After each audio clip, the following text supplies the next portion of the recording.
আপুনি মই ভবাতকৈ এই বিজতৰীয়া বেছি ধুৰন্ধৰ। ক'ত কি কৰিলে মুনাফা আদায় হয় সেয়া ভালদৰে জানে ধুৰন্ধৰ বিজতৰীয়াই।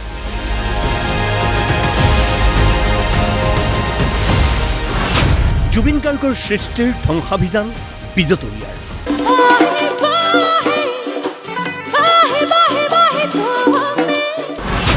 তীব্ৰ প্ৰতিক্ৰিয়া ৰাজ্যজুৰি। বাতিল হৈছে ইখনৰ পিছত সিখন বিহু অনুষ্ঠান। এতিয়া ধুৰন্ধৰ বিজতৰীয়াই আৰম্ভ কৰিছে ইখনৰ পিছত সিখন ট্ৰাম্প কাৰ্ড। কেতিয়াবা বাঁহী, কেতিয়াবা মায়াবিনী। কি যে বিভৎস বিকৃত ধ্বনি।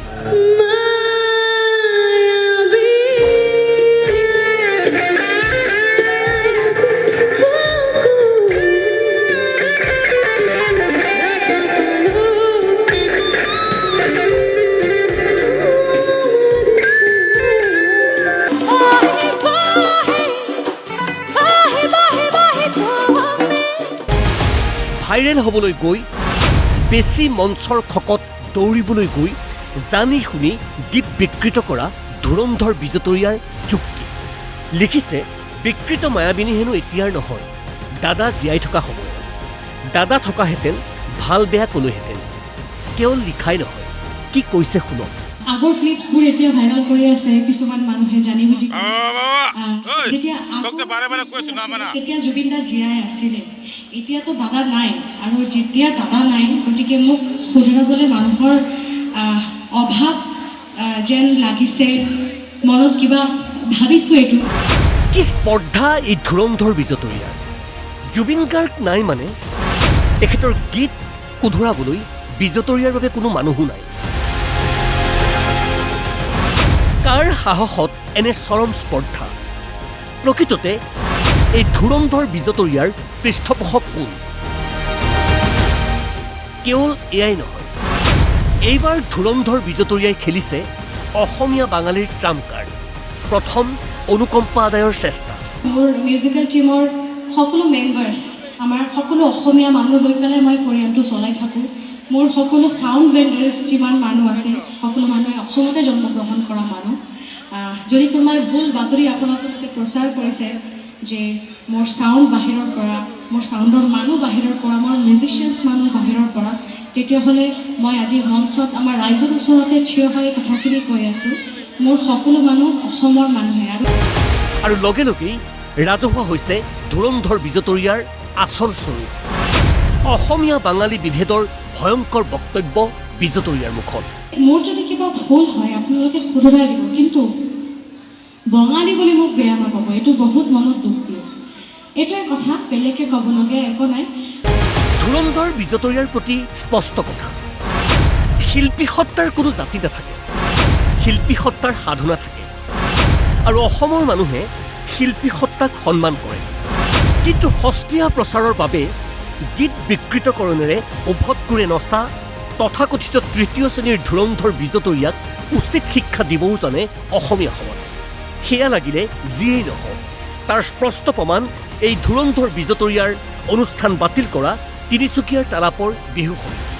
কথাখিনি শুনক। শিল্পী এজনৰ কোনো জাতি ধৰ্ম বা বৰ্ণ নাই, আৰু সেইমৰ্মে আমি প্ৰতি বছৰে এগৰাকী শিল্পীক কোনো জাতি ধৰ্ম নিৰ্বিশেষে আমি আমন্ত্ৰণ কৰি আনো।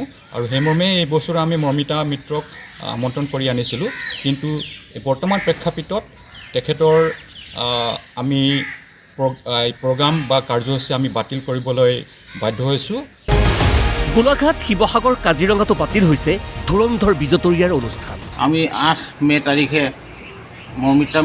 শিল্পী মৰ্মিতা মিত্ৰ ডাঙৰীয়ানীক আমি মাতি আনি এতিয়া অনুষ্ঠান কৰিম বুলি ভাবিছিলোঁ। কিন্তু সাম্প্ৰতিক যিটো পৰিস্থিতি হৈছে, জুবিনৰ আমাৰ মৰমৰ শিল্পী জুবিন গাৰ্গৰ গীতৰ তেওঁ বিকৃতভাৱে উপস্থাপন কৰাৰ বাবে যিটো বিতৰ্কীয় অসমজুৰি হৈ আছে, উক্ত বিতৰ্কৰ প্ৰতি লক্ষ্য ৰাখি লগতে আমাৰ অনুষ্ঠানত যাতে কোনো ধৰণৰ অপ্ৰীতিকৰ পৰিস্থিতিৰ সৃষ্টি নহয়, সেইসমূহ গোটেই কথাবোৰ লক্ষ্য ৰাখি আমি তেখেতৰ লগত আমাৰ চুক্তি বাতিল কৰিছোঁ। ধুৰন্ধৰ বিজতৰীয়াৰ বিৰুদ্ধে গুৱাহাটীত এজাহাৰ দাখিল কৰিছে জুবিন অনুৰাগী মঞ্চই। সোণাৰীত অসম জাতীয়তাবাদী যুৱ ছাত্ৰ পৰিষদৰ এজাহাৰ দাখিল। শিৱসাগৰত এজাহাৰ দাখিল কৰিছে বৃহত্তৰ অসমীয়া যুৱ মঞ্চই।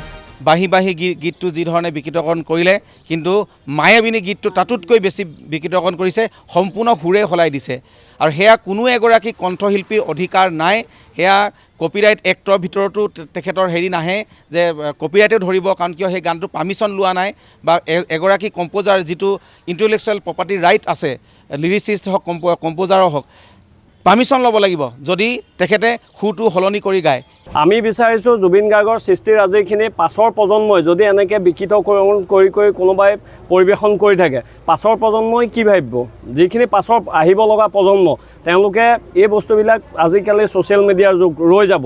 ৰৈ যোৱাৰ পিছত তেখেতসকলে ভাবিব জুবিন গাৰ্গে এনেকেই গান গাই গৈছিলনে? এই বস্তুখিনি একেবাৰে নিৰ্মূল হ'ব লাগে।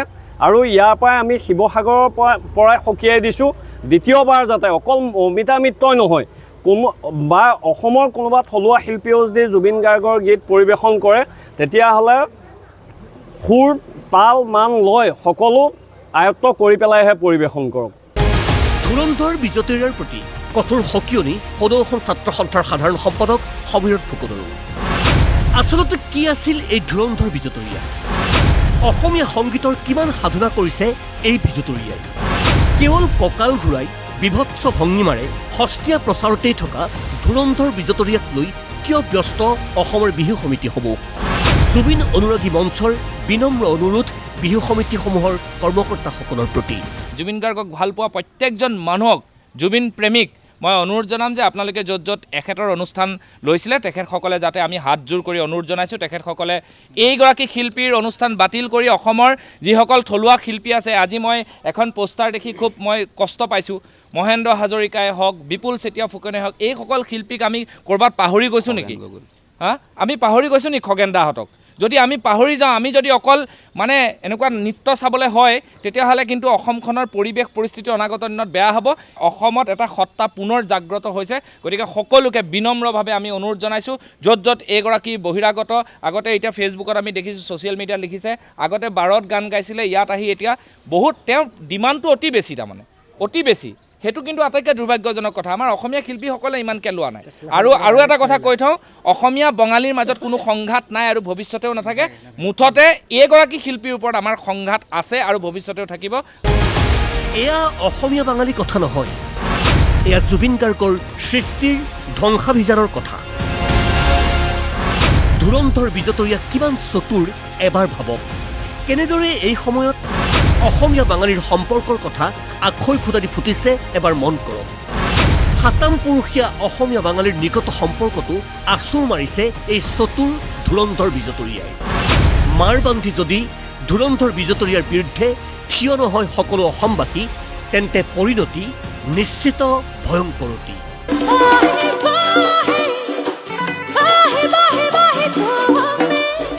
ব্যুৰো ৰিপৰ্ট, প্ৰতিদিন টাইম।